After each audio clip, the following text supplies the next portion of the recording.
Fala galera, eu sou o professor Daniel René e você está no meu canal e estamos aqui falando sobre a história do município de Parnaíba. Essa é a segunda parte da primeira aula. Então vê aqui, dá uma olhada aqui na nossa playlist que já tem duas aulas sobre a parte, aspectos históricos do município de Parnaíba, ok?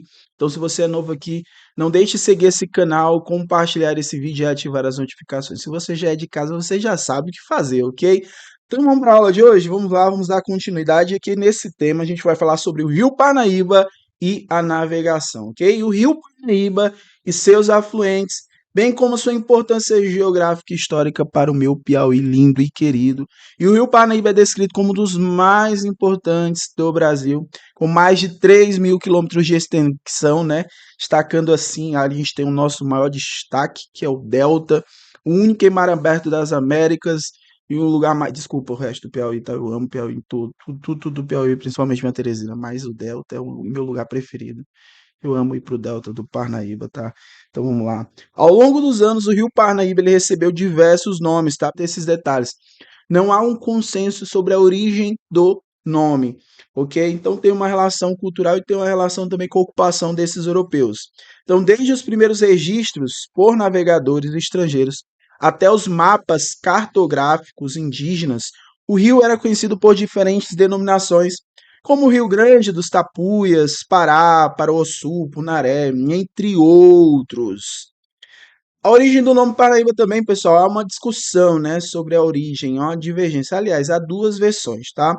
Uma interpretação sugerindo uma derivação a partir de elementos que significam água grande que corre, e em uma outra versão, uma outra teoria é que o nome foi dado em homenagem à vila de Santana da Parnaíba, em São Paulo, onde Domingos Jorge Velho, um importante personagem da história brasileira colonial, bandeirante, um dos bandeirantes que ocuparam a região do Piauí, Domingos Jorge Velho, no norte do Piauí, Domingos Afonso Mafrense, lá no sul.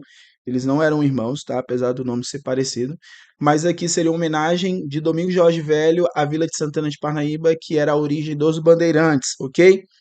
E a importância do Rio Parnaíba é a questão do povoamento do Piauí, prioridade do povoamento do Piauí a partir do Rio Parnaíba, e isso bate de frente com a tese da ocupação pelo interior ter sido prioritária, né? Então, alguns relatos dão a entender que, primeiramente, a ocupação do Piauí foi pelo litoral. A ocupação é descrita como anterior à posse do território interiorano e há registros da presença do homem branco na área entre o rio Parnaíba, né, conhecido na época como Rio Grande dos Tapuias, e o rio Jaguaribe ou Jaguaribe, conforme documentos históricos da época. Então, é ressaltado que a ocupação do delta do rio Parnaíba é muito antiga e a data que temos é 1514, tá? Como atestado pela carta de Estevão Frois e pelo mapa de Lupome de 1519, que ele menciona, né, o rio Ano Bom. Esse rio Ano Bom é Parnaíba, tá?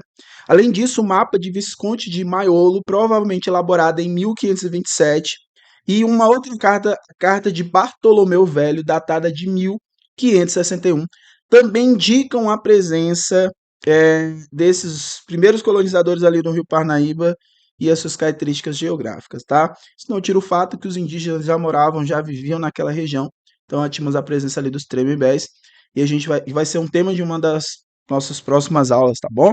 Então fique atento, ative as notificações para que você possa saber mais, tá, pessoal? Então vamos lá. Os primeiros europeus conhecidos a residirem no litoral do Piauí foram Nicolau de Rezende e seus companheiros. Eles naufragaram, né? Eles naufragaram ali em 1571 e foram acolhidos pelos índios Tremembés. Há uma lenda também, a gente vai falar sobre algumas lendas, que até hoje a riqueza do Nicolau de Rezende está lá no Delta. Se você quiser se arriscar e procurar essa riqueza, fica à vontade, fica à vontade. Eu já fui lá, mas eu não achei, não me arrisquei, tá? Então, esses europeus conviveram pacificamente com os indígenas, isso é raro, tá? Isso são relatos do padre Cláudio Melo. E a ocupação europeia no Piauí teve início em Luiz Correia e Parnaíba, sim, confrontando também uma outra tese, que é a ocupação do Piauí pelo interior.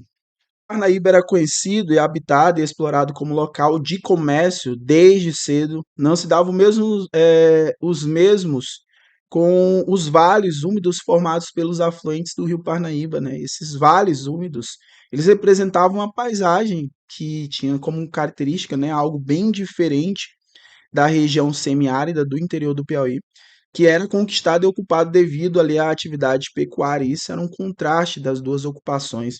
Então, a economia pecuária, que tinha como destaque, né, e o uso do rio para o transporte. E aí surge também uma evolução da própria economia da região. Por quê? Por causa dessa economia colonial, começa a surgir essas vilas e aí começa a se utilizar estradas e pouco a pouco o rio ele foi sendo substituído pelas estradas, né? Então, essa atividade predominou, os caminhos terrestres eles utilizados eram já há bastante tempo utilizados, eles começam a cada vez mais ganhar mais força, né, e surgir vilas em torno deste caminho até a Parnaíba.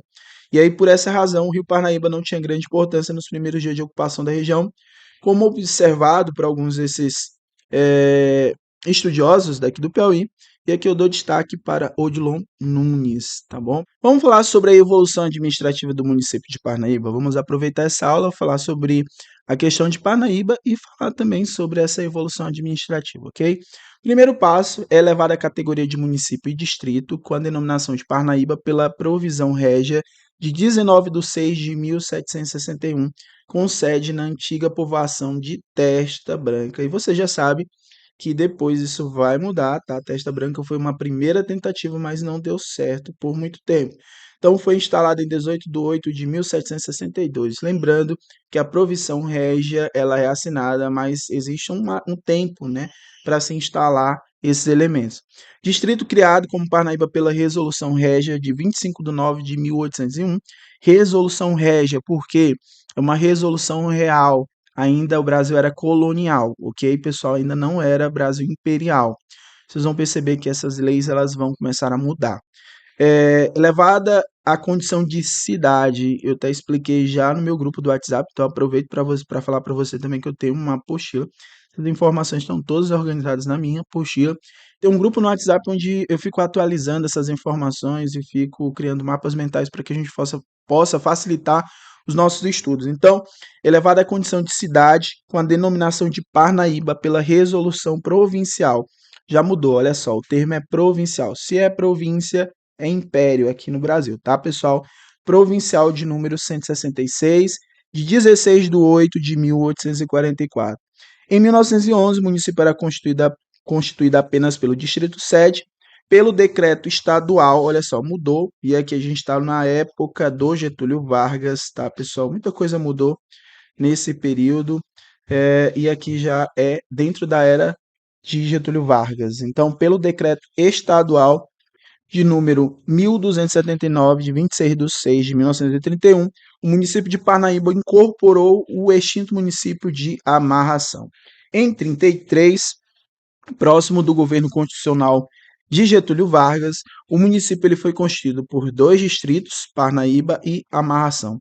E aí, pelo decreto-lei estadual de número 6, de 4 de 9 de 35, já no período do governo constitucional de Vargas, o distrito de Amarração passou a se chamar Luiz Correia.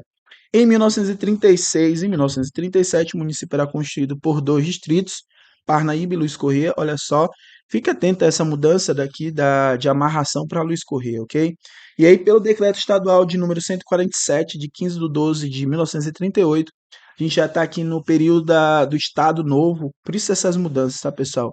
Teve muitas mudanças nesse período da era Vargas, né? Com a mudança de governo, houve também uma perspectiva, uma mudança de municípios. Alguns municípios deixaram de ser municípios, voltaram a a depender de um outro município. Aqui nesse caso, pelo decreto estadual de 147, de 15 de 12 de 1988, o distrito de Luiz Correia foi desmembrado do município de Parnaíba e elevado à categoria de município. Tá? Fique atento, pessoal, que pode ser que a banca cobre essas mudanças ali de Luiz Correia, tá? Porque faz parte da história de Parnaíba, ok?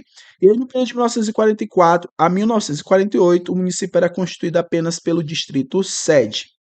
Para finalizar, em 1960, e até os dias atuais o município é construído pelo distrito sede, tá, pessoal? Então, se você tiver interesse, aqui é a minha apostila, tá? Tem tudo aqui para você, todos os detalhes, você possa estudar, tal. Muito interessante, tem uma lista de questão também, então isso vai te ajudar nesse momento, tá, pessoal? Essa segunda aula é só para a gente complementar nossos estudos aqui sobre aspectos históricos, mas não acaba por aqui. Tem muita coisa ainda para a gente tratar, então fica ligado aí que já já eu apareço aqui para a gente conversar mais, tá, gente? Abraço, eu sou Daniel Renê e esse é o meu canal no YouTube. Até mais.